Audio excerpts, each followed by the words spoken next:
Interesting question I got asked. How do you like to air dry your clothes?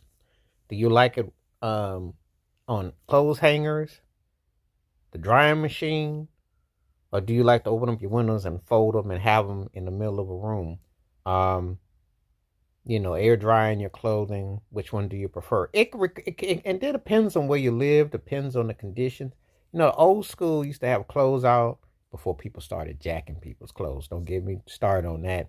Some people had their clothes pins picked. I remember one time. This is a true story. I went to church one day, and the collection plate pan by, and I saw a clothespin in it. It was green. I don't know, someone that got it mixed up with the dollar sign. I don't know, but they took a clothespin in there. Cracked me up. I never forgot that scene. But clothesline, drying machine, or air dry in your room where you open up the windows. Um, you have to really be thorough, and you got to have a good breezy day on the first and the three. The machine is cool as long as it doesn't stretch or thin out your clothes, and if you don't put it on the right way, you're looking for that freshness. You're trying to get that no static clean. You're trying to get that thing to make it fresh.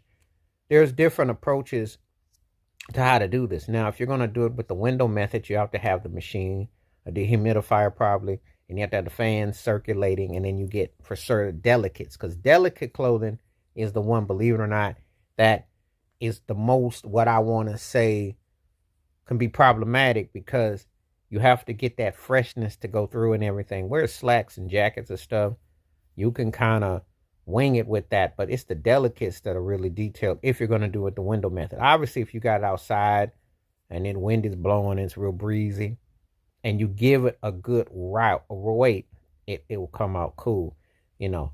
But if you can have a dry machine that, and as long as you have a good timer and it's balanced, you could do that. So it all depends on how you want to dry your clothing.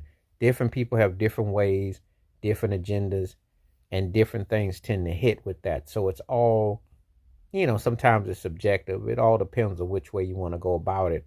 You know, I've used all three methods. I've seen all three methods, and I grew up with all three methods. And sometimes they work in different ways. When people are washing clothing, some done the sink way, air dry way, have a heater or a fan. They have different ways of doing it. Again, some things depend on where you live, depends on the turnaround. There's different ways to dry your clothing. There's different ways where it tends to, how it absorbs in the air, the tone and the feel. So that's how the best way I could describe it. I can't really put it any other way, because different people have different ways, and they're, you know,